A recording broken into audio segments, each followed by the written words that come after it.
Welcome back to the Velvet Story, your safe corner for love, pain, healing, and untold emotions.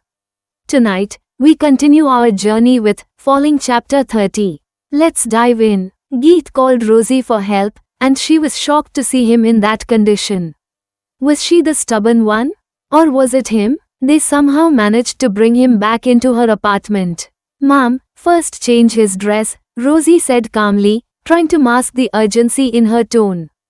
Geet gulped. Her hands were cold, and she was hell nervous. "First, we call the doctor, Rosie auntie," Geet said, her voice shaking slightly. "Geet mom, you help him change. Till the time, I'll make the call." "Baba ji," Geet whispered under her breath, feeling the sting in her eyes. She wanted to cry. "Mama, what happened to Dada?" A small voice echoed, full of concern. "Nothing, baby. Your Dada didn't listen to your mama, that's why he has fever," Geet explained gently, brushing Abhi's hair back. "Dada is bad boy, mama. Abhi listens to mama. Abhi is good boy," he said, nodding like a wise little man. "Yes, your Dada is a very bad boy," Geet chuckled bitterly, emotion curling in her chest. "Abhi, will you sleep with Rosie auntie? Dada will sleep here." "Okay, mama." Geet turned back to him. She sighed deeply. "I wish you had just a few qualities of Abhi. Then I wouldn't be facing this embarrassing situation," Geet mumbled, cursing him under her breath. She first removed his pair of shoes, then socks, then his coat and waistcoat. She ruffled his wet hair, trying to dry it with trembling fingers. Internally, Geet wanted to smack him. He didn't listen to her about wearing warmers. She was honest about it, but no, Mr. Stubborn always had to go his own way. "Mom, it's snowing outside, so the doctor said he can't come here." Rosie's voice broke her thoughts. This was the last thing she wanted to hear. "What will we do, auntie? You still didn't change his dress." "Mom, first make him wear dry clothes," Rosie auntie insisted. Yes, I'm doing that," Geet said nervously, her fingers trembling. She called Pinky to arrange Adi's clothes.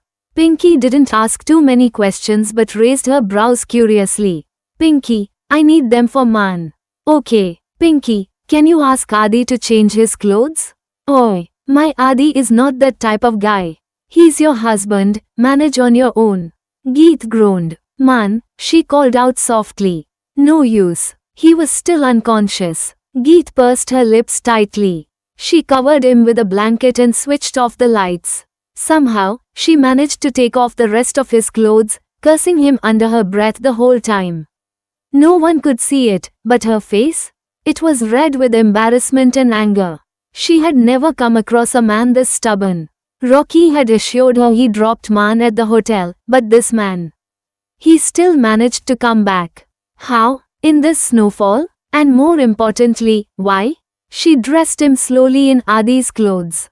Geet switched on the lights just as Rosie auntie entered with hot soup. "Auntie, he's not budging even. How could we make him drink that?" Rosie placed a warmer near him, hoping the heat might bring him back to consciousness. They both began rubbing his hands and feet with oil, but his body was still so cold. Geet rushed to the kitchen. She mixed camphor with oil and returned at lightning speed. She rubbed the oil on her palms and gently spread it on his chest. "Arms, legs, hands, and feet. Rosie auntie, can you prepare the medicine? I'll tell you the quantity." "Of course, mom." Geet made him turn and rubbed the oil on his back too, hoping the camphor would work faster. "I want to break your bones with my own hands, man. Baba ji, please make him fit and fine," she prayed, her heart heavy. Rosie auntie returned with the medicine. Geet slowly helped him into a slouched position. Bit by bit, she poured medicine into a spoon and gently opened his mouth, coaxing him to swallow. Her curses didn't stop. One side, she was helping him, fighting the snowstorm of his stubbornness.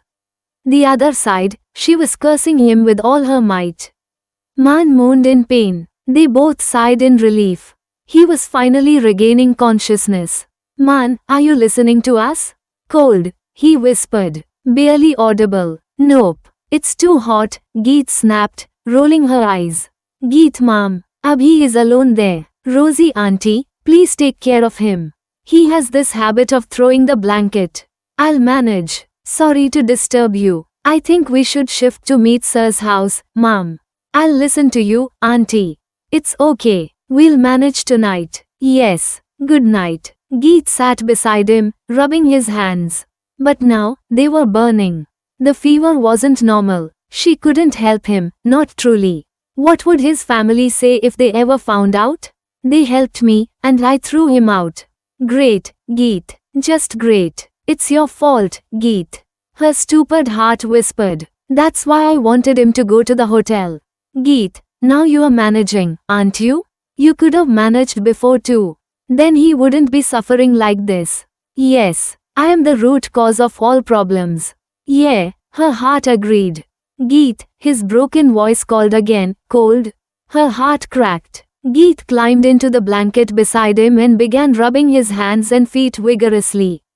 Her heartbeat thundered. His proximity was overwhelming. Now the situation was, Bill, mujhe maar.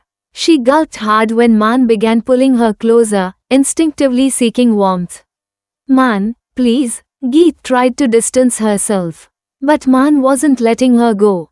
Half conscious, he clung to the only source of warmth, her. His hands wandered unintentionally, under her waist, her back. Geet jumped when it became unbearable. His hand slipped under her shirt. Man, she screamed, half in shock, half in confusion. Was he teasing her, or did it just happen? He moaned in pain again, and Geet sat back beside him in a slouched position. Tears welled in her eyes. She couldn't leave him like that. But she couldn't allow this either. She kept rubbing him to provide warmth.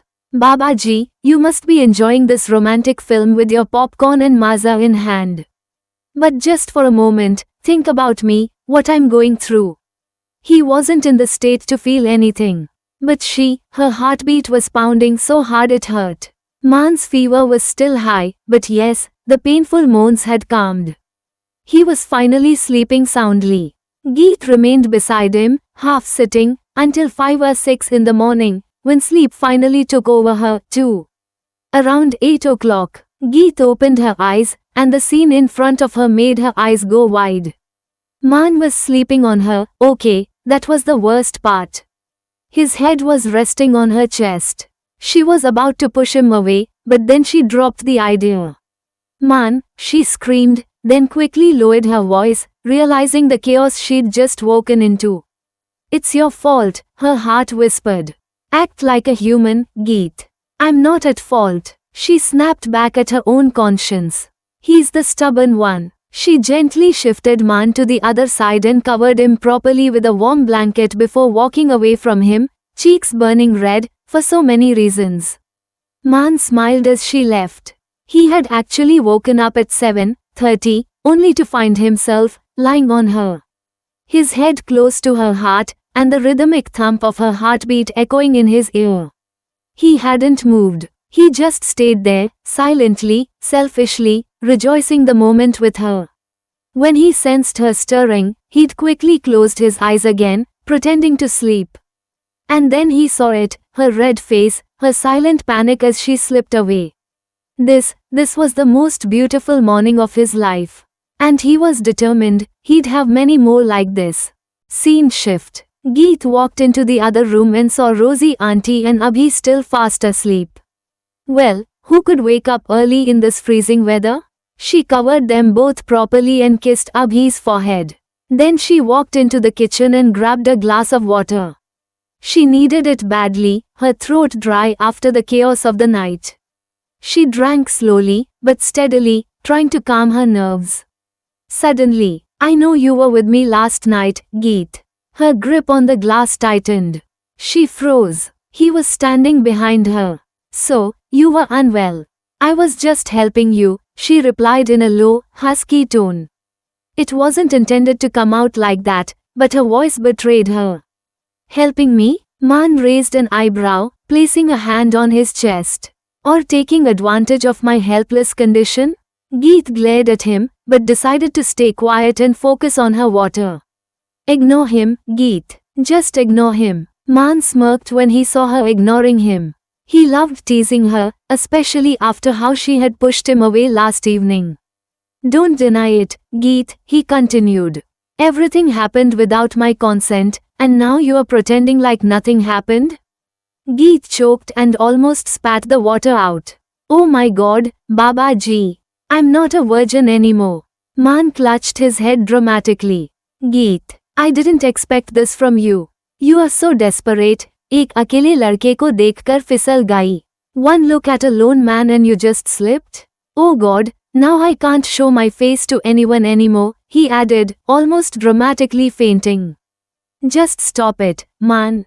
Geet snapped, completely annoyed. Why should I stop? You should have thought about that before forcing yourself on me. Man continued, fully into his theatrical performance. बाबा जी, आपने मुझे किस मोड़ पर खड़ा कर दिया, he lamented. एक बेचारे एबला लड़के को आप एक खूंखार जंगली लड़की से नहीं बचा पाए. इस फ्लैट में कहाँ जाऊं? कैसे अपना मुंह दिखाऊं सबको? Oh God, why have you left me in this situation? You couldn't save this innocent boy from a wild jungle girl? Where should I go now? How will I face everyone? Man said dramatically. Geet stood there, frozen in shock. A dramatic flirt. Not just a shameless flirt, but an overdramatic one. Abla ladka? From which angle? And me? Khunkar jangli ladki? Geet, what's wrong with you? She mentally slapped herself. She should have retorted, but instead, she stood speechless. You know what? I shouldn't have helped you. I should have just left you alone.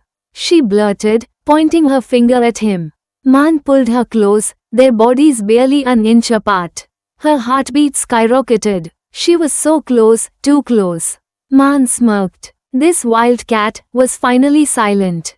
A miracle. He leaned down, lips brushing her burning red ear. A soft moan escaped her mouth before she could stop it. So why didn't you leave me? He whispered in her ear. Why did you stay with me all night? His voice was husky, warm, seductive. Her knees went weak, and she gripped his shoulders to steady herself. But her mind kicked in. He's still unwell, Geet. Then, Man's soft lips placed a feather-light kiss on her neck. You're hot, she whispered breathlessly, caught between sense and emotion. I know I am, Man replied with a sly grin, still buried in the curve of her neck. Her mind finally snapped her back to reality. She gently pushed him away and stepped back. I mean your temperature. You have a fever. Go lie down, she said, flustered and looking everywhere but at him. Geet, he tried to speak, but Rosie Auntie's voice saved the moment. Geet let out a relieved sigh. Rosie Auntie, please make something to eat. I have to make a call. Yes, Mom, Rosie replied, noticing Geet wasn't making eye contact. Rosie smiled to herself. She had never seen Geet this shy before. She was happy. Maybe, finally, her Geet had found someone to melt that frozen heart. Geet dialed. Rocky, can we go to the hospital now? Why? What happened, Mom? Is Abhi okay? Yes, he's fine. Actually, Man isn't well. Last night the doctor couldn't come due to the storm. Man sir is there? Rocky asked, confused. Actually, Geet hesitated. I'll arrange it as soon as possible, Mom, he said politely, not wanting to push her further. Geet walked in to check on Man. He was playing pillow fights with Abhi. Her blood boiled. This man. She had stayed up the whole night. Worried sick, and here he was, laughing like a child. Mr. Man Singh Khurana, what did I tell you? She yelled, looking like she'd erupt. Both Abhi and Man were shocked to see her face flushed with anger. Mama, Dada started pillow fighting. Abhi tried to explain sweetly. Geet glared at Man. Sycophant, Man mumbled under his breath. Just lay down, on the bed. Now, she ordered. Dada, listen to Mama. Abhi listens to Mama, Abhi chimed in, proud of himself. Learn something from Abhi, Geet snapped. Like a good boy, Man lay down obediently on the bed. Good, Geet said with satisfaction. Her phone rang. Mom, the road is clear now, Rocky informed. Okay, come soon. I'll be there. Outro, for narration. Thank you for being part of this emotional storm with Geet and Man. Will their stubborn hearts melt into one? Or is fate still testing them? Stay tuned for chapter 31. Don't forget to like, comment, and subscribe to the Velvet Story, where every heart has a tale. Until next time, keep falling in love.